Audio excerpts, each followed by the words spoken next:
Hi everyone, it's Tracy here from Art Fiber Stitch.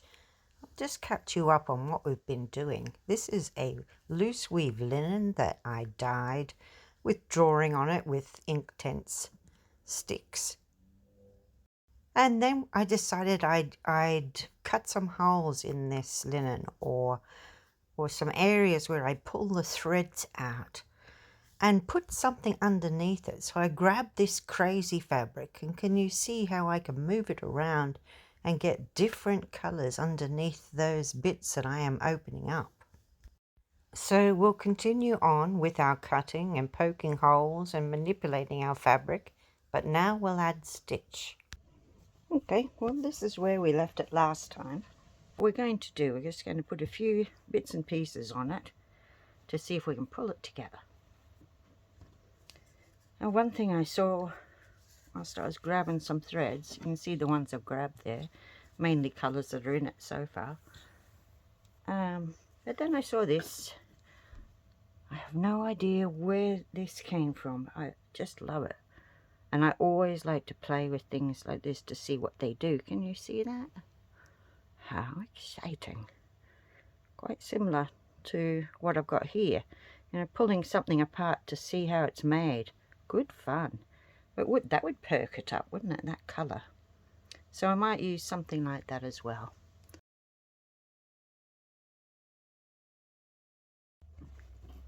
These ones are pearl cottons. I'll grab some other cottons out soon, just that these were handy. I like to just grab what's handy in the right colour and make it work. I've got some snips.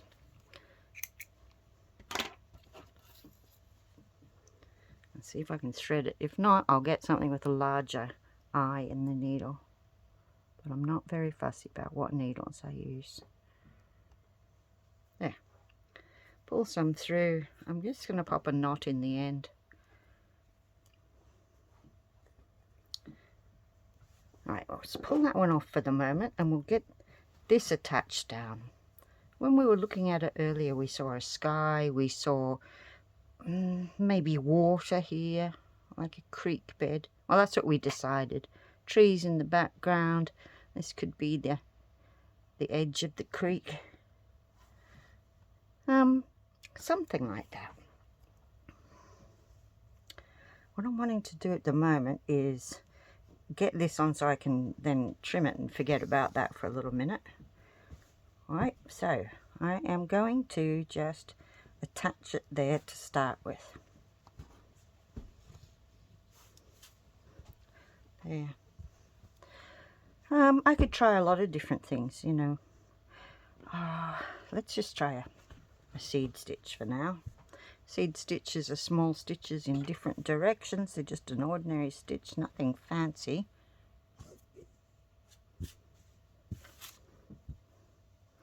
And I can also do that down here, you see. And maybe at the same time I'd like to pull some of these threads apart and just snip it there.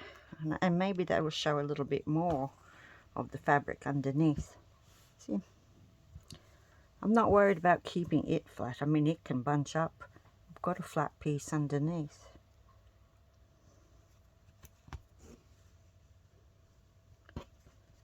So you can see too that this wool comes in fat and thin. Fat and thin. So I'm just going to start making sure that it's down to start with, and then I'm going to start playing with maybe the fat bits. And I'm also going to put some underneath. See how I made holes in this fabric, this linen, and I've got it peeping up here. Well, I'll do something like that. We can put things underneath fabrics to show, you know, depth or colour difference, to suggest flowers or whatever we're trying to work on, just for the lovely texture. But also in this one, this was very pale and a bit insipid, so I thought, okay, let's do something to brighten it up. And I'm wondering, can I split this big chunky bit in 2 or 3? I don't know. Yeah, something like that. And then I could couch each one down, if you know what I mean.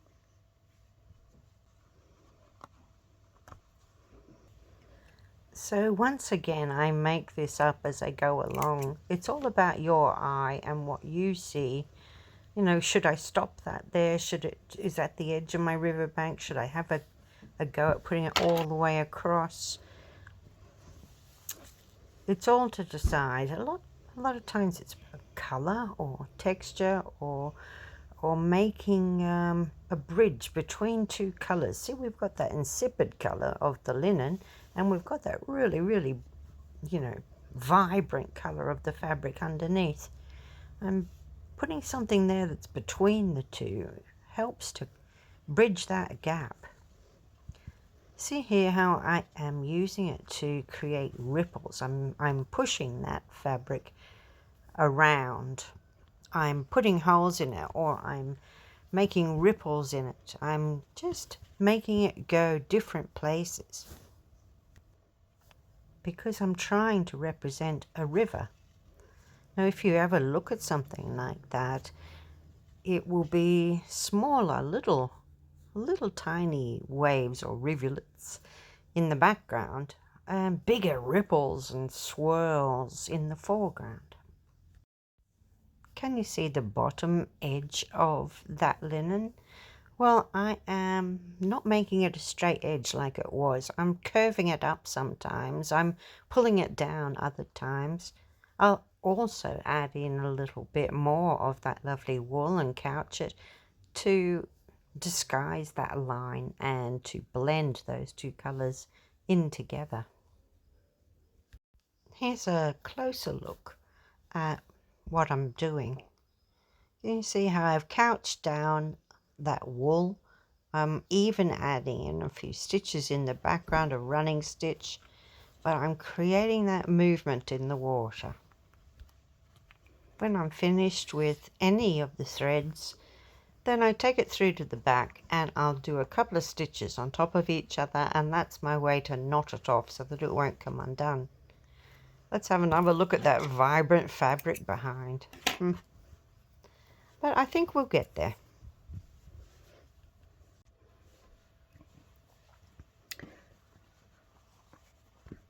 Just concentrating on that water.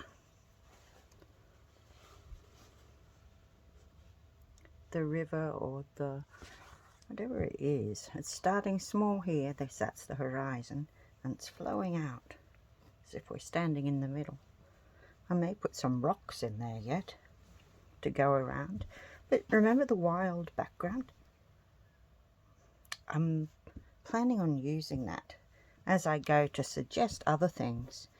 And you know, I'm really enjoying what's happening here with the water. And it's giving me different ideas as well as they do. You know, what will I end up doing? So I think there's a lot I can learn in doing this, because I'm just going to flow with it. But it could be like a masterclass. I don't know. I do like this start. I don't think I can fit it all into a video. So I might just do a little bit more here. We'll just call this, you know, how to create what? Water flowing, ripples, that kind of thing. All right, I'm going to put that on. And can you see how these have been pushed up? It is obscuring that line between the two fabrics by putting in that curvy line. And also it is dragging some more of this wool, which is a lighter color than the fabric, down into that area. And it's also up into the linen. So it's adding shading, or as I say, a bridge between two colors. You'll spend a lot of time just looking at it and thinking, what do I like? I'm not sure what to do here. I've got so much of that deep turquoisey blue there. Maybe I've got too much. So what I end up doing is I snip a bit out. Because of that chunky bit of the wool, I can easily take some of it away. You see, so I've already got less there, and that does look better.